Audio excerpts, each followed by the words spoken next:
Good day mga kaputi.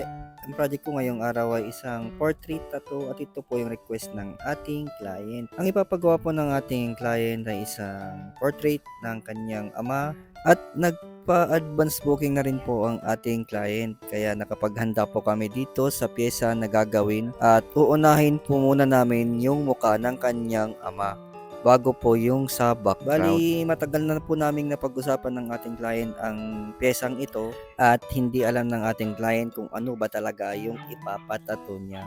Kasi may dalawang option po ang ating client kung portrait nga po ba ng kanyang ama or isang black and gray na cross yung kanyang ilalagay. Kaya ang final na desisyon ng ating client ay yung portrait na lang ng kanyang ama. Hindi ko lang alam kung ano yung sinabi ng ating client kung bakit ipinatato niya yung portrait ng kanyang ama. Pero ang alam ko matagal na niya itong gustong ipagawa. Kaya nakailang tanong din po yung ating client at nakailang inquire din bago siya nagpatato sa atin. Kaya nung nakapag-desisyon na siya, ayun, nag-go na po yung ating client at syempre nag-down na rin siya para sa kanyang advance booking. Kasi ganun po yung mga ginagawa na ngayon, dahil mahirap naman yung magpapa-schedule ka na hindi ka magda-down. Kasi kapag hindi ka natuloy sa schedule mo, sayang naman yung araw na pina-schedule mo kung wala namang sasalang na kliyente sa araw na iyon. Kaya mas maganda talaga na magpa-advance booking ka or makapag-down ka agad sa akin. Siyempre, kawawa din naman ako kapag hindi ka natuloy, lalo na mababakante ako ng isang araw. Pero wag naman kayo mag-alala dahil yung may da-down niyo naman, pwede naman natin siyang i-reschedule sa ibang araw. Nandun pa rin yun, hindi naman yun mawawala. Basta yung nai-down ay hindi na makukuha. Basta matuloy ka lang na magpatato. Anytime, basta chat niya lang ako kung nagkapag-down ka. Wala naman magiging problema doon. So, yun, balik tayo sa ating client. Bali, ang ating client pala ay isang guard. Hindi ko nga lang alam kung saan siya nagwagwardya, kung sa SM ba or sa mga warehouse. Basta isa siyang guard sa isang kumpanya. Bali, yun nga, naikwento po sa atin ng ating client na matagal na talaga niya itong pinag-isipan at pinag-ipunan. At syempre, bibigyan ko siya ng 50% na discount sa lahat po ng tattoo niya. Kasi halos lahat naman po ng mga nagiging kliyente ko ay binibigyan ko siya ng 50% discount sa lahat ng design. At bali, tumatanggap din pala ako ng mga walk-in na client. Tsaka huwag kayong mag-alala kung iniisip nyo na hindi kayo matatatuan agad. Marami po akong mga kakilalang co-artist dito sa aming lugar na magagaling din at mas magaling pa nga sa akin. At hindi ko naman sinasabi na talagang magaling ako. Halos pares lang naman. Nasa ano lang siguro, nasa client na lang kung gusto nila na yung mga co-artist ko yung hahawak sa kanila. Pero recommend ko naman na magagaling sila. At saka maluwang naman itong shop ko para magkasya yung dalawa pang artist na gagawa ko sakaling may mga mag-walk-in. Ah, at pag bakante naman yung mga artist na kakilala ko, ay isang tawag ko lang at pupunta naman sila agad dito sa tattoo shop ko. At yung mga kakilala kong mga artist ay may mga sarili din silang mga tattoo shop. Yun nga lang kapag mas marami yung client na pumupunta sa akin ay siyempre i-share ko rin naman yung mga blessing ko at tatawagin ko rin naman sila.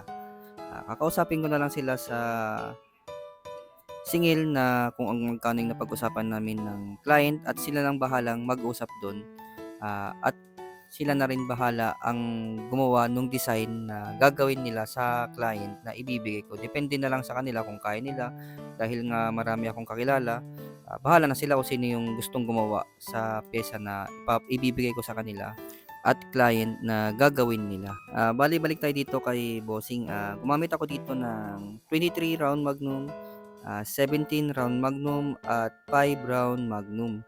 Bali yung 23 round magnum ay ginamit ko naman ito sa malalaking space na sa mukha na ginagawa kong portrait. At siyempre dahan-dahan lang naman sa paghagod para hindi naman mabigla yung pag-shade natin at hindi siya magsugat-sugat dahil sa kapag binibilisan mo kasi yung paghagod ay hindi mo siya makukuha at may possible na magsugat siya or kapag nag-heal ay hindi pantay-pantay yung pagkaka-heal nung shade na ginagawa mo. Siyempre dito ay may sarili naman akong mixing sa ink. Bali yung gamit ko pala ditong ink ay Skin Candy na set, na nakaset na po siya, bali nakatimpla na. Bali tumimpla na lang ako ng mga ibang wash na may halong puti dun sa ibang part siguro, kasi nakikita ko kasi sa reference sa muka na ginagawa ko ay gusto ko pa siyang mas lighten yung mga ibang space sa muka. Kaya siguro gumamit din ako dito ng gray na mas pinaputi ko pa. Kasi yung Skin Candy ay 4 set na yun eh. Nakaset na siya na pang gray wash talaga. Kaya nag-advance black and gray pa siguro ako para mas, yun lang, para maiba lang siguro. Para sa akin mas maganda kasi may medyo mas light, may dark, tas mayroong light, may mga puti. Parang gusto ko lang bang mag-experiment kung na ganun.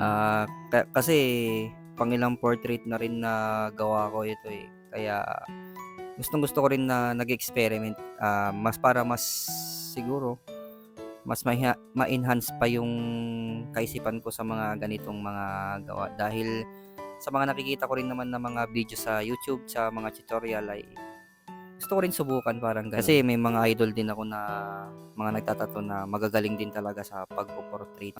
Tsaka halos lahat nakikita ko sa Facebook, magagaling na lahat yung mga new gen ngayon na mga mananato. Magagaling na talaga sila. Kasi wala ka ng problema eh. Kumpleto na kasi ngayon lahat sa gamit. Wala ka nang poproblemahin. Di katulad sa amin noon nung mga nagsisimula pa lang kami. Mano-mano lang talaga yung ginagamit namin sa pag-stencil. Minsan ballpen nga lang eh. Mga 2000, around 2010 ata yun. Doon kasi ako nagsimula eh. Tapos nung mga 2016, doon na naglabasan na dyan yung mga thermal paper machine, meron na yung mga yon. Tas ngayon, sa modern na panahon na natin ngayon, mga wireless na, may mga Bluetooth na, may mga machine na wireless. Kaya ang bilis talaga ng panahon. Tsaka madali ka na lang makakapag-practice ngayon. Kahit nga bumili ka lang ng machine dyan sa online eh, marami ng mura dyan eh, pwede ka na magsimula. Pero tignan nyo pa rin yung machine na binibili nyo, kasi hindi lahat ng machine, lalo na kapag sobrang mura, ay maganda. Pero hindi ko naman nilalahat, dahil may mga murang machine din akong nagamit na hanggang ngayon ay ginagamit ko pa din. Sa totoo lang, may mga machine nga akong tigwa 1.5 nga lang eh. Pero maganda yung performance niya. Pero iba pa rin yung mga quality na machine talaga na umaabot ng mga 10K, na mga replica lang. Kasi pinaka magandang machine ngayon mga 10K eh. Mga 10K, 15K na mga machine na mayroon din ako. Pero meron pa rin yung mga mas magaganda doon na talagang maganda talaga yung pumalo, yung mga nasa 60,000, mga ganun. Pero sobrang mahal, di ko kaya. Pero wala naman din sa machine yan, sabi ko nga, nasa gumagawa yan. Kaya nga sabi ko sa inyo, may machine akong Tiago 1.5 at yun din yung ginagamit ko dito. At siyempre mayroon din akong machine na ginagamit na nasa 10 plus. Yun din yung ginamit ko dito sa portrait. Bali, dalawang machine yung ginagamit ko. Kasi yung stroke nung isa ay 3.5 at yung isa naman ay 4.0 mm naman. Kaya kapag bibili kayo ng machine, mas maganda siguro yung bilihin nyo na lang yung adjustable stroke. Mas maganda kasi yun kaysa sa isang stroke lang. Yun, para malaro-laro nyo yung machine ninyo. Kaya ganyan lang naman eh. Laro-laruin nyo lang yung machine na bibilihin nyo, gamayin nyo. Pero hindi naman, hindi naman pare-parehas. Nasa nagtatato pa rin yun. Para sa akin lang. Kasi sa modern na ngayon yung mga machine, marami ng bago. Para sa akin, nakikita ko mas maganda na yung adjustable stroke. Para sa akin. Hindi ko lang alam sa iba. Bali, ito na po pala yung finished product ng ating portrait tattoo. After 3 hours ng session, ito na po yung finished product. ng ating portrait tattoo. Kaya yun sa mga gustong mag-inquire dyan at gustong magpatato ng gaya nito, portrait, i-message nyo lang po ako sa aking Facebook page na Raymar Manuel Esteban at yung isang Facebook page ko pa na Esteban Tattoo at Esteban Tattoo Kamiling. So hanggang dito na lang po ang aking video. Maraming salamat po sa inyong panonood. Pa-follow na lang po ang aking Facebook page at syempre pa-share na rin po. Maraming salamat.